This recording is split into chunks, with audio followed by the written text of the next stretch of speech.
Isang pinagpalang araw sa inyong lahat. Tayo po'y magninilay sa salita ng Diyos, ang pinagmumulan ng awa ng ating buhay, ang salitawa.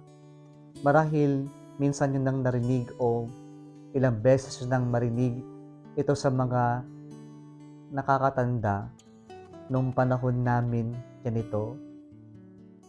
At sa linyang ito tayo madalas na kinukumpara o kaya naman pinagsasabihan ng mga mas nakakatanda sa atin upang tila'y ipaalala at ipamuka sa atin na ganito ang tama, ganito ang epektibo na pagdidisiplina o pag-uugali ng mga panahon nila.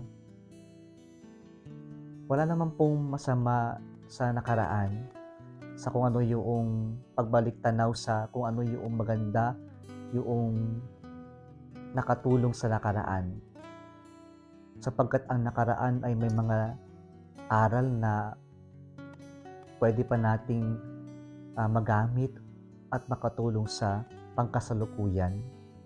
Subalit ang hindi po maganda dito ay ang pagkaroon tayo ng makitid na kaisipan o pag-iisip na para bang ang tama na lamang ay yung nakaraan, yung luma, pero hindi natin nakikita yung pangkasalukuyan, yung nasa harapan natin.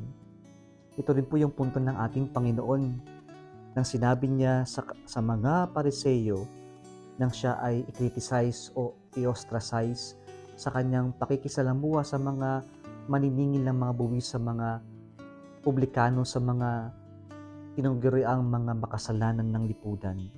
Sabi ng Panginoon, "You do not put new wine into old wineskins. If you do, the wineskins will burst and the wine will be spilled."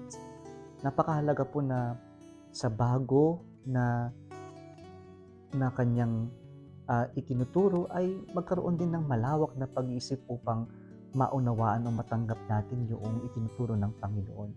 Kapag po hindi tayo bukas sa turo ng Panginoon, magiging makitid din tayo at hindi natin matatanggap ang turo ng Diyos, ang kagustuhan ng Diyos sa buhay natin. Sana maging bukas tayo at malawak ang ating pag-iisip upang sa ganun ay at least maunawaan natin ang pagkilos ng Diyos sa buhay natin at yung kanyang kagustuhan sa ating buhay.